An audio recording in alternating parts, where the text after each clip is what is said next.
All right, everyone, looks like we're live now.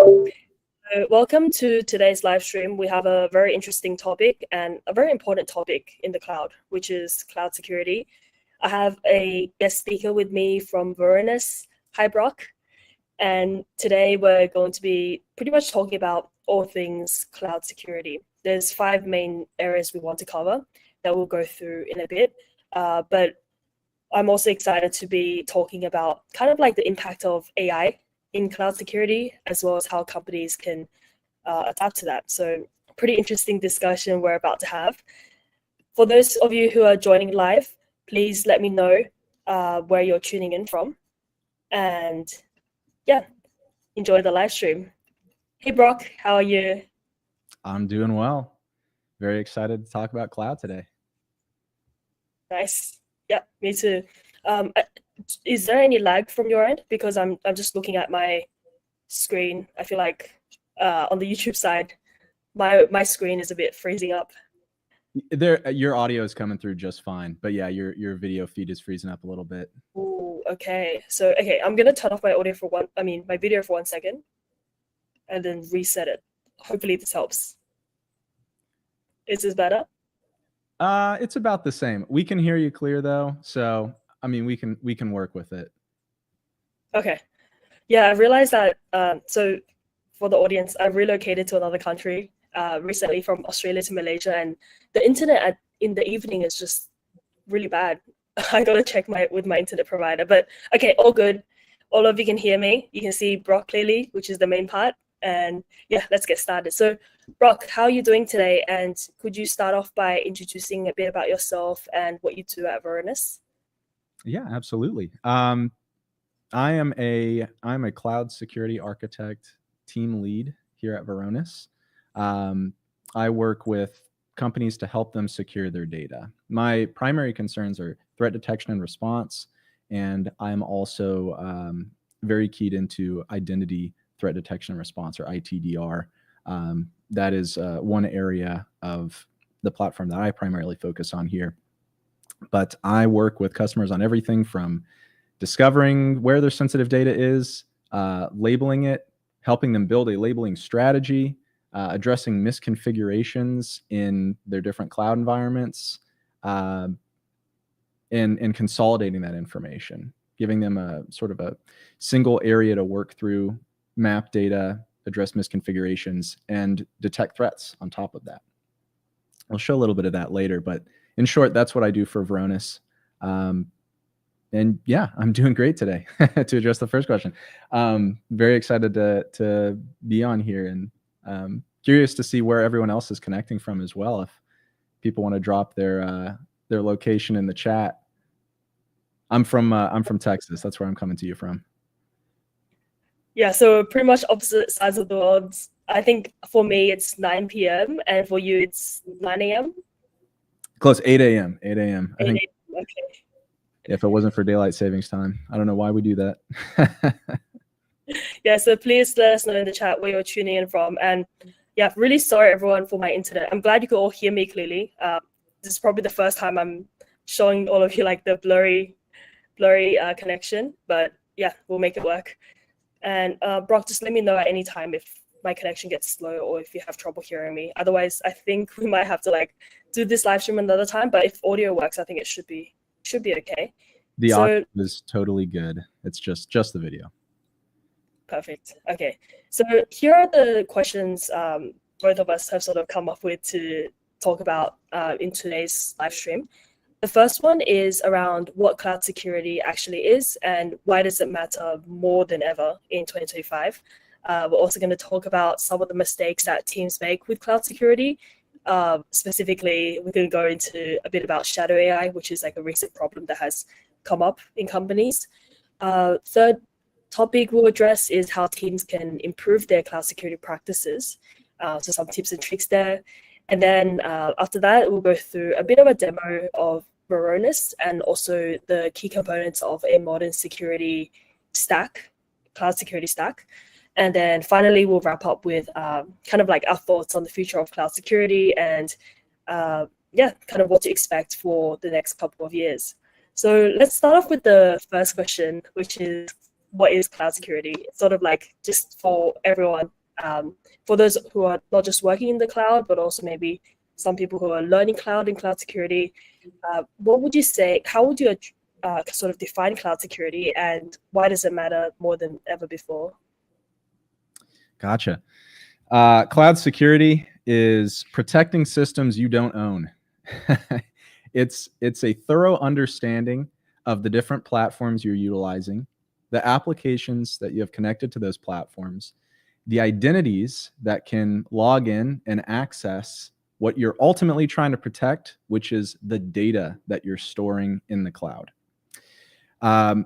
Cloud security, on-prem security, identity security, endpoint security, it all boils down to one thing, which is protecting the data in the underlying system. What we have stored in S3 buckets, what we have in an Azure blob, what is being shared or accessed in M365, what is in cases or records within Salesforce. All of the configurations that we address and monitor and fix if there's something wrong is with the goal of securing the data at the end of the day. So that's my definition of cloud security. The reason why it matters, that second part there, I would say it's because it is the lifeblood of organizations. We live and die by the way that we handle data.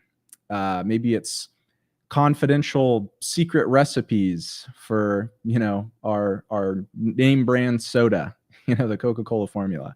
Maybe it is health records of our patients, bank routing numbers, financial data for a brokerage or a bank. It matters to adhere to good cloud security principles, because at the end of the day, if you don't, the wrong people will get to your data, and it will cause damage to your customers, it will cause damage to your partners, and it will always cause damage to your organization. Yeah, makes sense. And I think from just like a general public perspective, not having a secure cloud environment can be very expensive. Like there's a lot of issues around that. Stolen, customer mistrust, and so on. So yeah. And following up on that, which brings us to the second point, what mistakes do you believe that teams typically make with security? I guess in a traditional sense, like what are some common mistakes, but also, I mean, right now with the increase of AI adoption, what are some mistakes that teams can easily avoid? Yeah, I think teams addressing cloud security concerns tend to get ahead of themselves when it comes to addressing misconfigurations or a lack of prioritization in addressing misconfigurations. That's the words I was looking for. When we seek to secure our cloud environments, we need context. We need to know what risk we're addressing in fixing some misconfiguration, and that it is having a positive impact on our attack surface, that it's shrinking our attack surface. And I'll provide an example here. Let's say you are in AWS and you have S3 buckets and some are public. One of those public S3 buckets contains public information. It is information about the company. It is website content. I don't care who gets a hold of it. In fact, so there's some marketing material. I'd love for people to get a hold of it. I'd love for the public to access that bucket and use that data.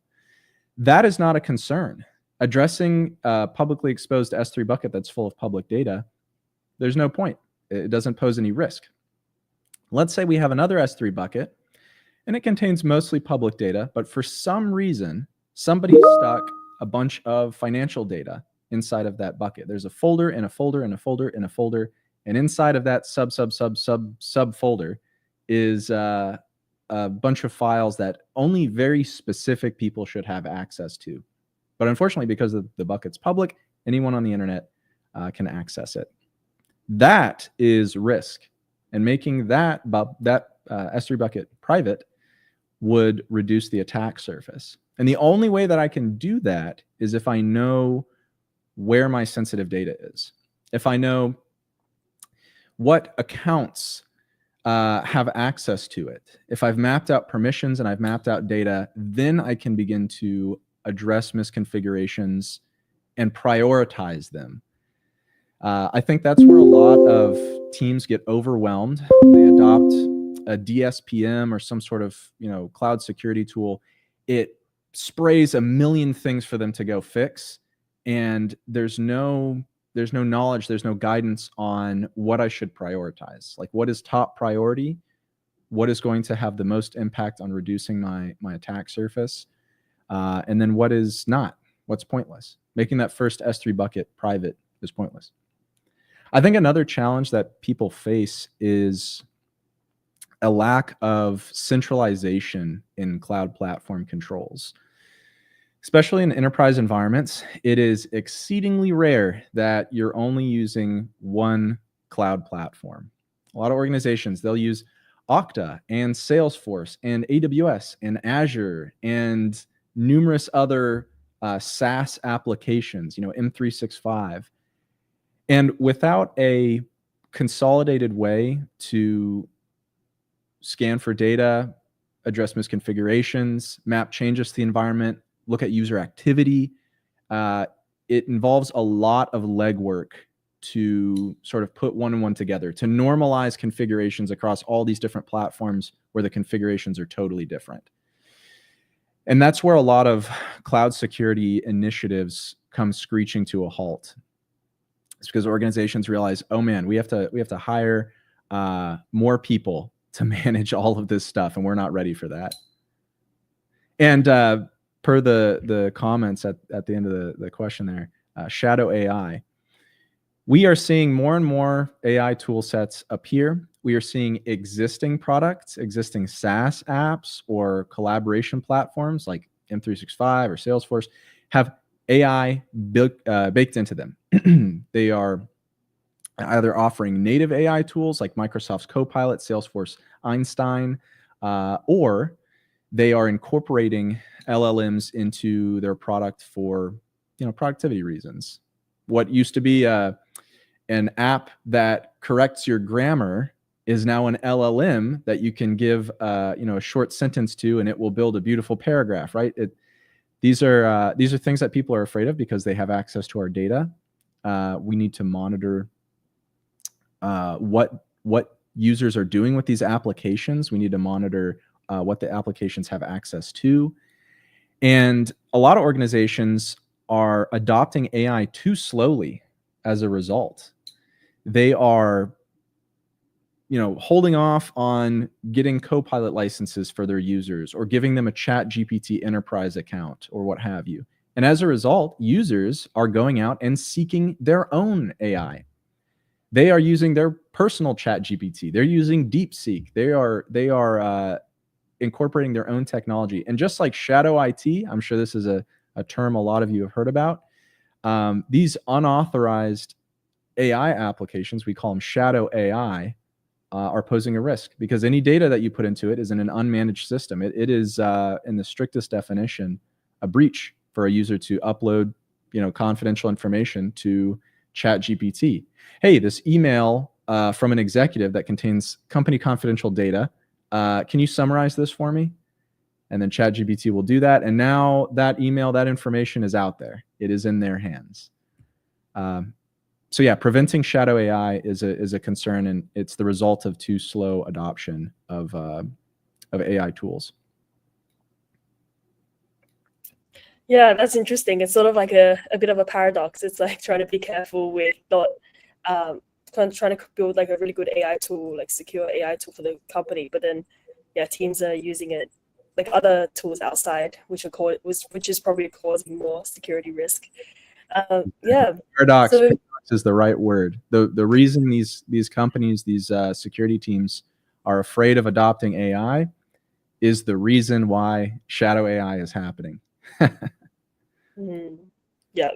And I like the other points mentioned earlier as well, like prioritizing or just making sure you prioritize like what's the main thing like you need to focus on. If something doesn't really need like a secure system in place, like something like S3, then probably don't spend too much time on it. And yeah, when I used to work at AWS, the common phrase was security is job zero in the company. So yeah, definitely important to make sure everything is secure, but also trying to prioritize. Otherwise, it's like there's so much to cover and pretty much very little time.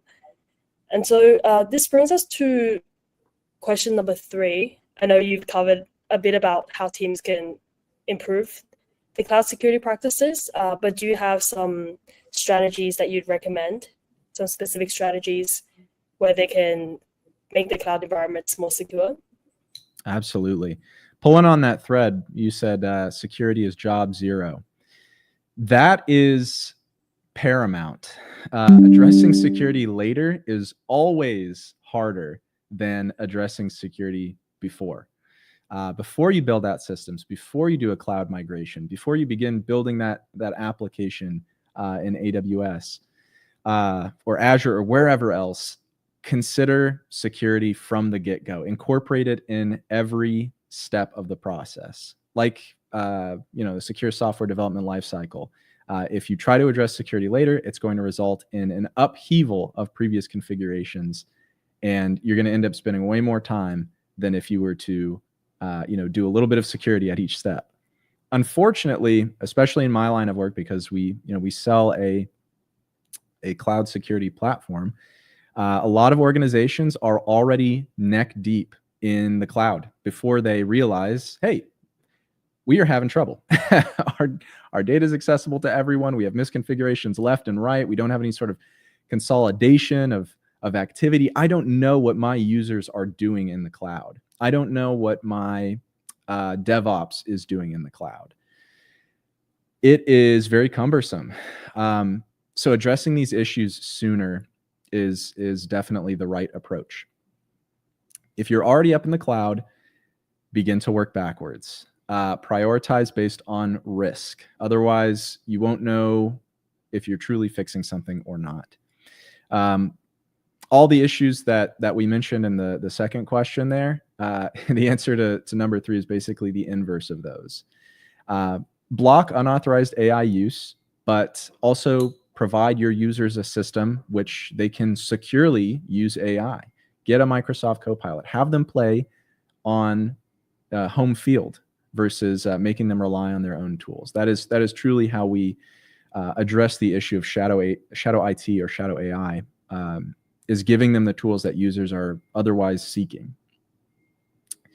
They won't be hungry for unauthorized tools if you feed them. Besides that, no, I think that addresses everything. That's pretty much it. So pretty much, the inverse of kind of like the mistakes you mentioned earlier. Nice. Yeah, I see a question in chat. Will AI replace cloud security? No. That's like saying, will bread replace sandwiches? It's a component. It's going to be leveraged to the end of making cloud security faster and better. But you know who else is using AI? Attackers. They are leveraging it to scour the net.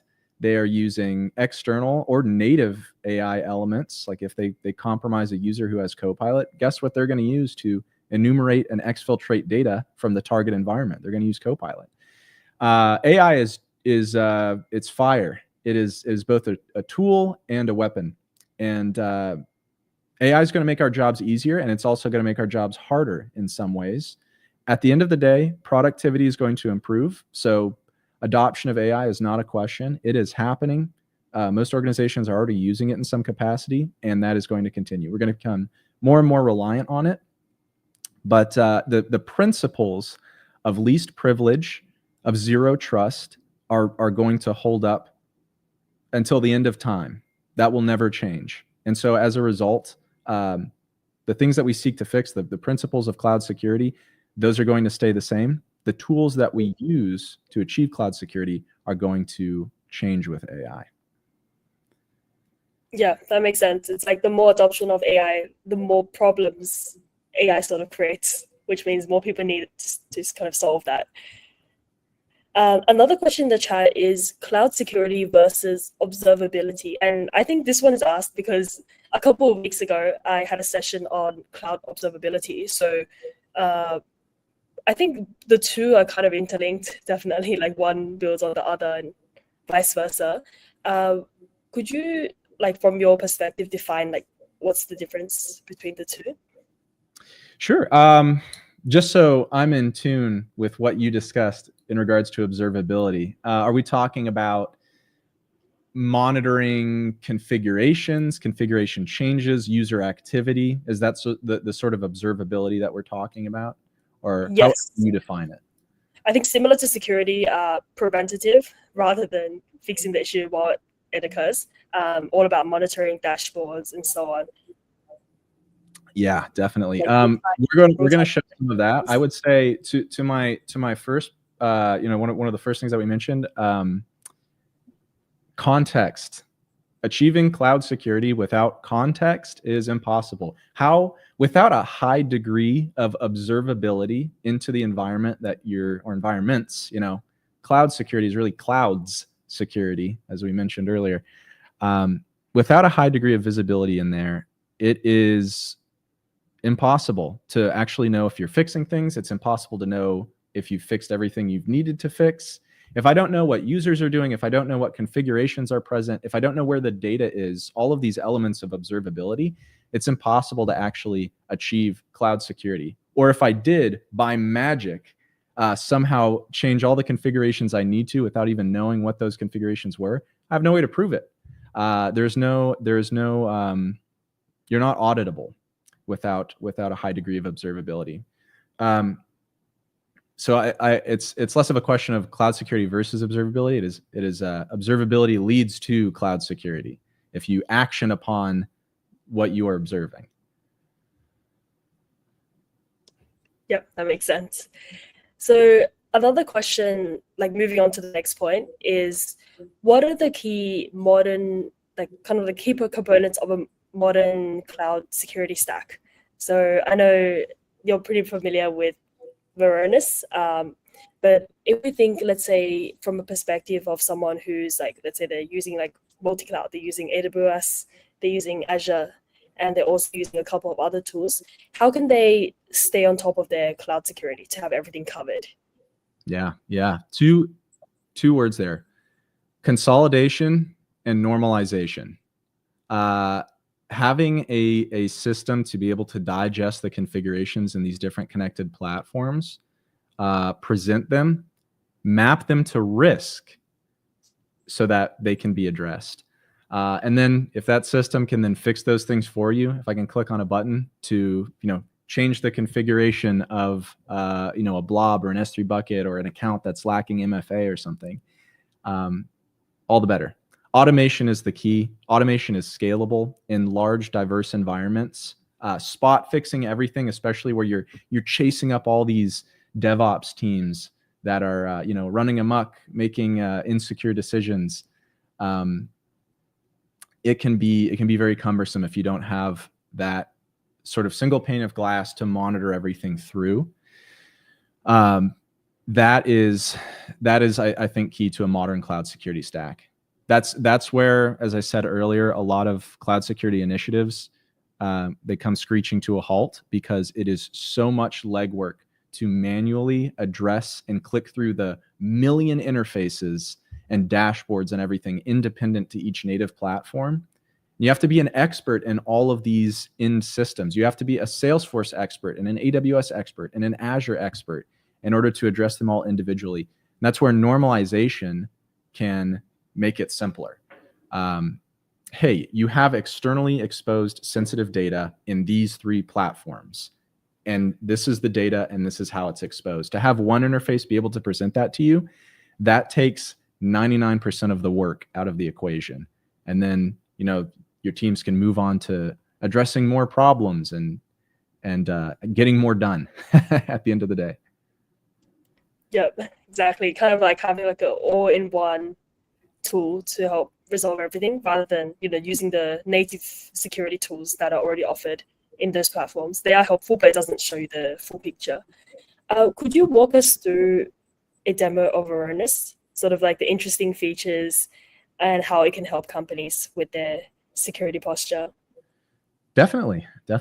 I will show everyone how the sausage is made. Do we want to share that out as that TW? Excellent. Okay. Let me, tell you what, it is locked into a different tab than I wanted to start with. Let me try sharing out another tab here.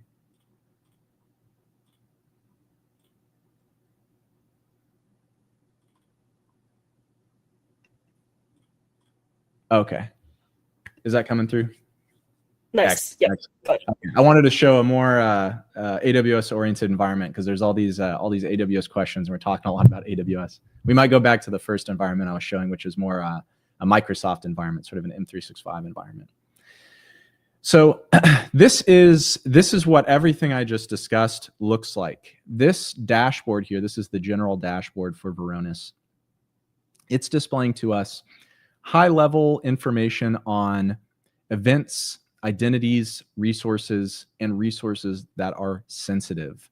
I can see the level of exposure of different elements in the environment. These might be files in a bucket. They might be in a blob. They might be in a Salesforce record. They might be in someone's Google Drive.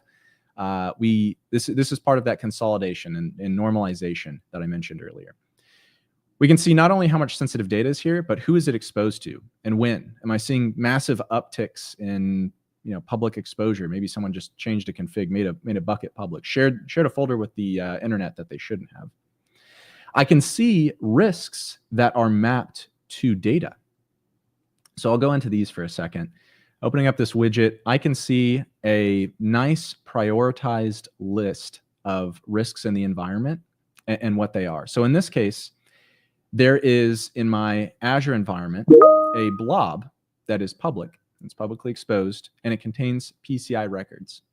Going back to what I said earlier, not a problem except for the fact that there's sensitive data in here. So I know that is an issue. Also, regionality, compliance, regulation, these are a concern. It's not just, hey, people outside the organization shouldn't be able to access credit card numbers. Of course, that is, a blanket, simply addressed data security concern. Something like GDPR data being stored outside of the EEA, though, that is more complex. That could be totally locked down. It could be in a secure environment, but based on regulation, I cannot have it in a totally secure environment that is outside of the EEA. It needs to be in a resource, an availability zone, a data center, whatever the source platforms call it, located in the regulated territories. Going down more, we can see a trend here. It is misconfigurations that lead to data exposure. That's what we're filtering on now. Now, I can also see access and identity risks. We'll take a look at some of those. Identity is sort of the new frontier to cyber attacks. It is and always has been the #1 attack vector for intrusion, tricking people into providing their credentials, into logging into a lookalike site, or paying them, as was the case in many recent attacks. Finding a disgruntled employee to give an administrative password, and then the attacker leverages those credentials. That's kind of what Scattered Spider has been doing recently, if you're familiar with those attack groups. Locking down identities is locking down data. On the flip side, data would be completely secure if identities did not have to access it. If users didn't have to get to the data, cloud security would be a much simpler game. But unfortunately, people have to access stuff. So we need to make sure, #1, their accounts are as secure as possible. We need to make sure that MFA is applied consistently. We need to make sure that stale accounts are disabled. We need to make sure that access keys are stored in an appropriate location or terminated if they're no longer needed. And we also need to make sure that users have access to as little as they need to do their job. This is the concept of least privilege. I see also a question in chat. Can I use Varonis for Google Cloud? Yes, you can. Yes, you can. That's one of the areas that we are integrated with right here. So the G Suite is something that we scan and map to. So now the question arises, I know a lot of my data is exposed. I know I have misconfigurations when it comes to, file storage locations being accessible to the public, data being stored in the wrong location, sensitive data being over accessible. I have identities that I need to lock down, apply MFA to, disable stale users, secure tokens, access keys. But I also need to know, what are users doing? It's one thing to have this understanding of the state of the environment, but I need to stay on top of it. And in order to do that, I need a real-time feed of events. So what we can do is ingest all the activity on these platforms. I can see what users are doing, what admins are doing, what DevOps is doing. Let me close out these extra tabs here. This is a holistic view of activities that happened in the past 7 days in this environment. But let's make it more specific. Let's hone in on a particular user. Let's say Josh Hammond here. I see him logging into a Salesforce production environment. I want to see what else Josh Hammond was up to. I can click on this user. I'm presented their, oh, you know what? I would turn off my ad blocker. I was like, this is taking a long time to load. I don't normally access from this browser, so I was hamstringing myself. So Josh Hammond, I can see an overview of his account. I can see what access he has. And in this case, he can create, read, update, delete, and share data within Salesforce. He is an admin, an external account. MFA is not applied, and he's even a super admin, I believe, in the Okta environment. I can see, going deeper into his activities, there's a medium risk associated with him. I can see what he's recently done in these platforms. There's quite a few events in here, 13,000. It might be easier if I load this full page. There we go. So I can see the logins to Salesforce that he's committing. I can see the data that he's accessed, where he's logged in from. I can get a digestion of the permissions that he has into different systems. So in this case, his Salesforce roles.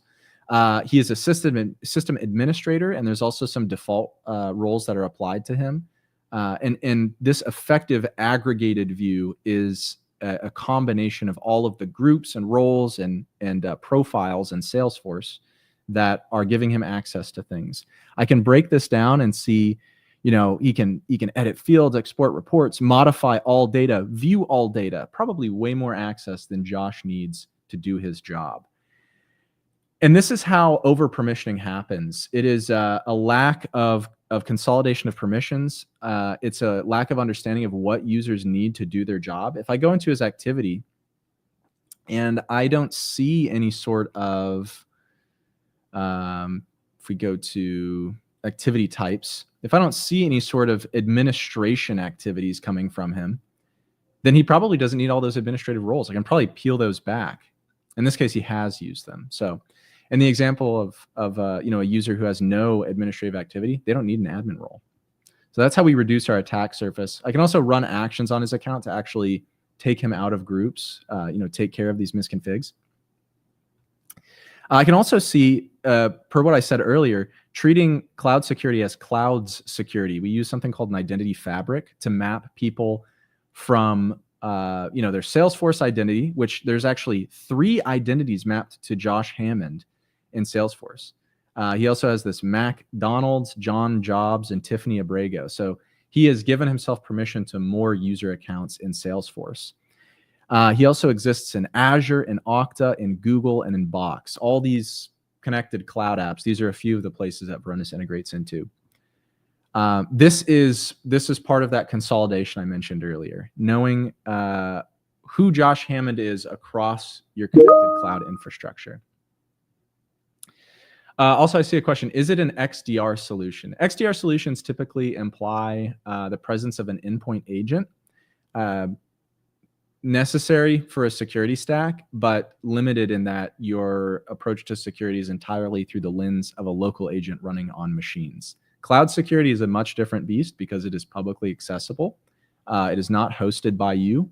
Anyone can access it. Access can come from an unmanaged device, and XDR agents have no visibility into the cloud systems. That's where you need direct integrations, and that is how Varonis functions. So we are directly integrated with places like Salesforce, like Okta, Azure, Google, Box, M365. We also integrate with on-premise systems. I'll go ahead and I'll show things through a new lens here. We'll take a look at some nefarious AI activity. Resharing my screen in that first interface, if we can pull that up. Thank you, Lucy. Yep. So this is an interface to which we're integrated with M365.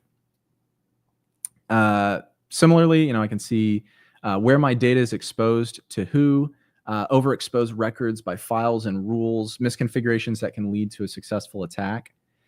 One thing I want to key on here is Copilot usage. I can see what people are using Copilot for. We also have integrations with ChatGPT Enterprise, which my demo environment is not currently tied into, but we also see all the same use cases I'm about to describe apply.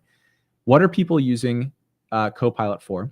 What does Copilot have access to, and what are they prompting it with?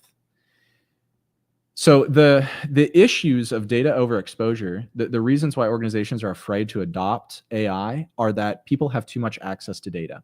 All of this org-wide exposed data, all this sensitive org-wide exposed data, this is subject to surfacing in a Copilot query from any one of my users, whether it's through a collaboration link, whether it's through a membership to a SharePoint site or a team site.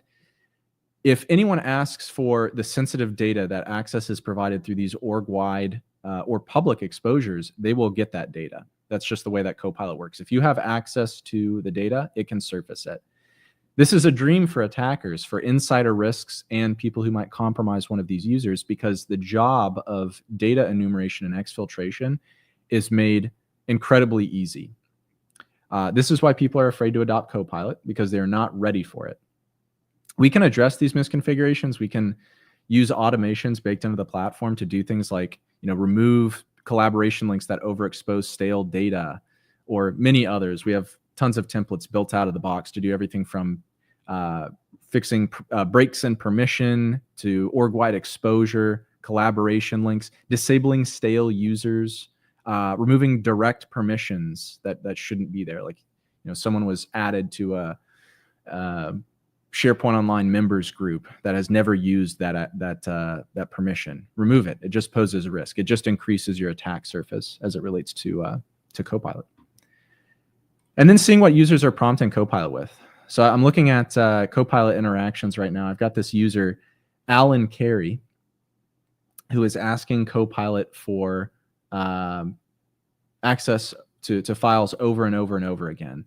I can add the prompt attribute to my event view here, and I can see exactly what he is asking of Copilot. I can click on one of these prompts and see the entire conversation. So he's doing things like asking for file names under HR documents, salary, and compensation. So an HR SharePoint site. He's looking for sensitive data in that salary compensation folder. The Copilot instance is providing that sensitive data. So they're enumerating stuff that they probably shouldn't have access to. I know what Alan's up to. I know he's doing bad stuff. And then on top of this activity feed, we also have alerting upon bad activity. I'll actually take us back to the alerts dashboard. So Alan Carey here, he has been watch listed in my environment. I know he's a risky guy, and I can see all these alerts for his bad activity. He's changing permissions on executive mailboxes. He's exposing an unusual volume of data to anyone on the internet. He's acting from a block listed geolocation. So, his account might actually be compromised. Let's say he's an insider risk though. Let's say this is Alan. Accessing an abnormal amount of sensitive files using Copilot. So this abnormal number of sensitive Copilot interactions. Varonis is alerting on the abnormal behavior of Alan Carey here. We are digesting and enriching that data. We know what he's using Copilot to access. Varonis is scanning and discovering the sensitive data. We're putting 2 and 2 together. We're building behavioral profiles around that. And we know when someone is doing something nefarious like Alan. So this is what organizations look for. This is how they fix the problems that we addressed earlier. It's the getting all of my connected cloud resources in one view, normalizing the events, normalizing the configurations, prioritizing the fixing of misconfigurations based on risk. And then on top of that, having a live feed of activity and threat detection built upon that. And not just simple threat detection, like one of your developers just made an S3 bucket public. It is one of your developers made an S3 bucket public that is exposing a form of sensitive data to the internet that can cause your organization damage. That is risk. That is what we seek to fix. So yeah, this is our general approach. We also do what we call data risk assessments. So for any platforms that you or your company might manage, we can stand this up and show you how Varonis works within your environment.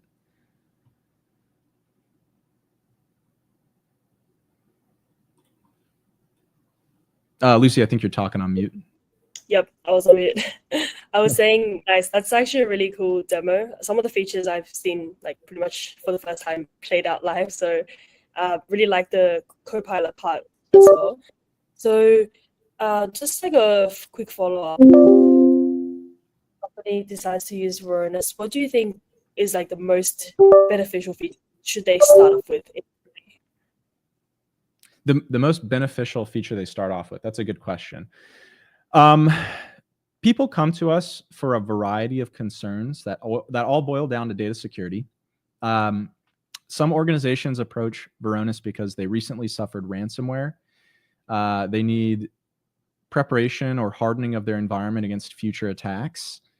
Some organizations come to us because they suffered a very bad regulatory audit. HIPAA assessed in the United States, we have a large healthcare regulatory body called the Department of Health and Human Services, and there's a regulation around that called HIPAA.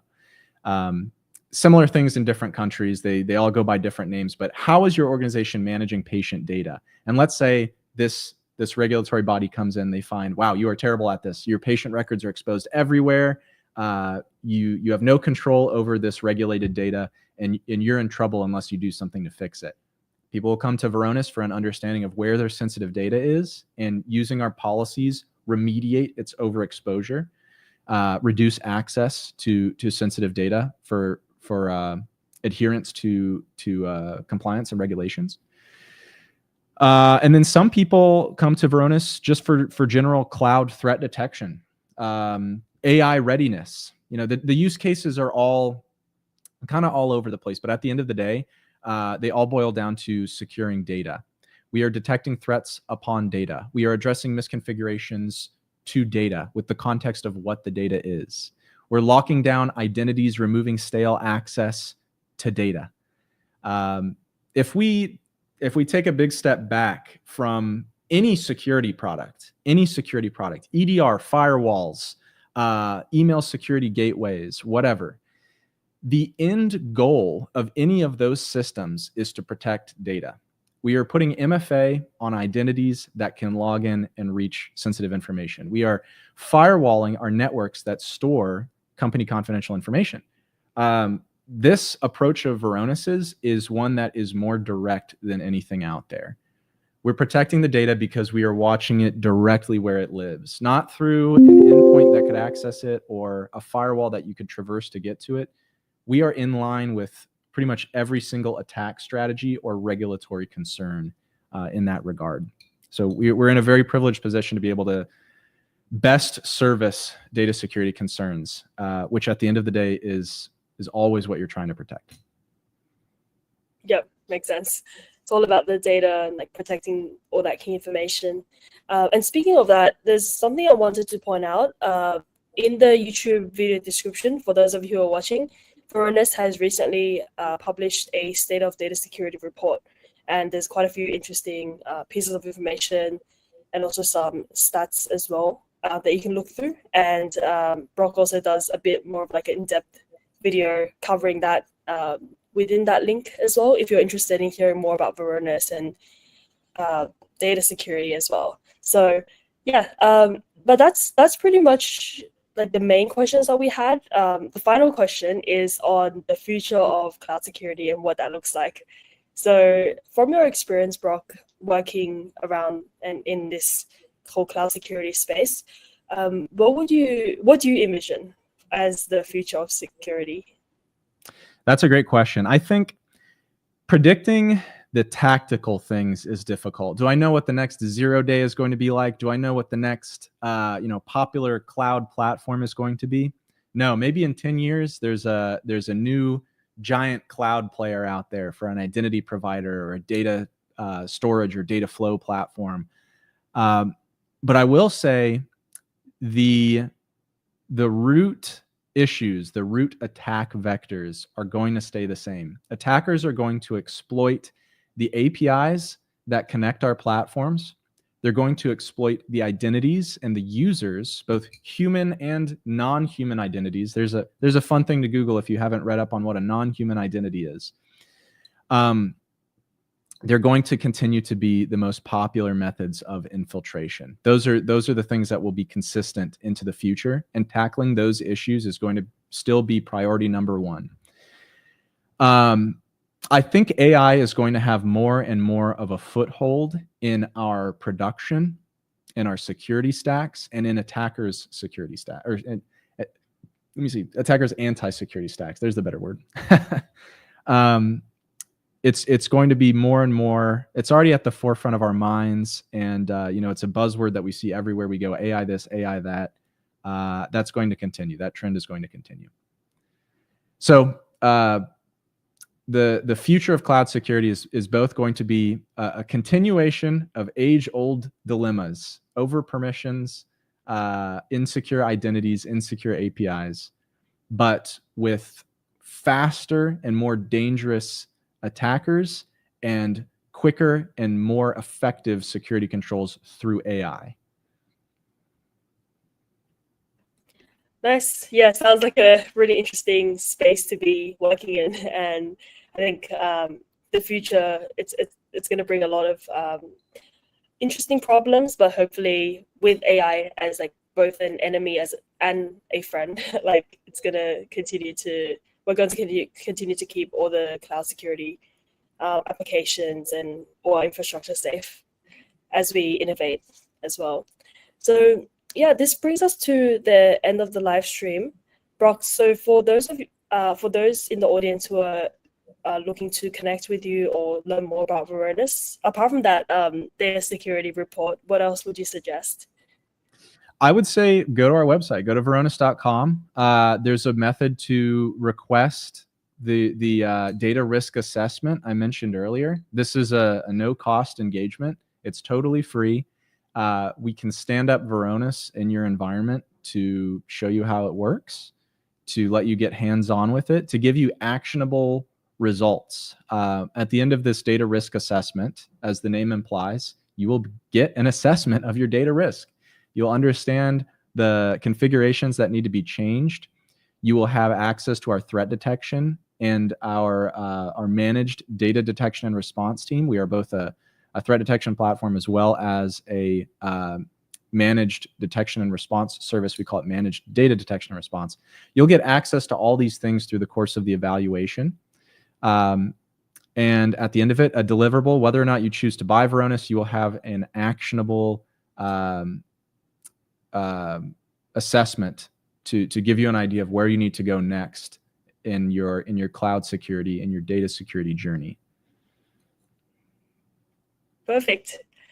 Okay, so this concludes our live stream. Thank you so much, everyone, for tuning in, and thank you, Brock, for being here and covering not just the deep dive into cloud security and Varonis, but also giving the audience like sort of like a 101 guide, covering even principle of least privilege, MFA, and so on, and taking the time to define all the cloud concepts and cloud security concepts out there. So yeah, really appreciate your time.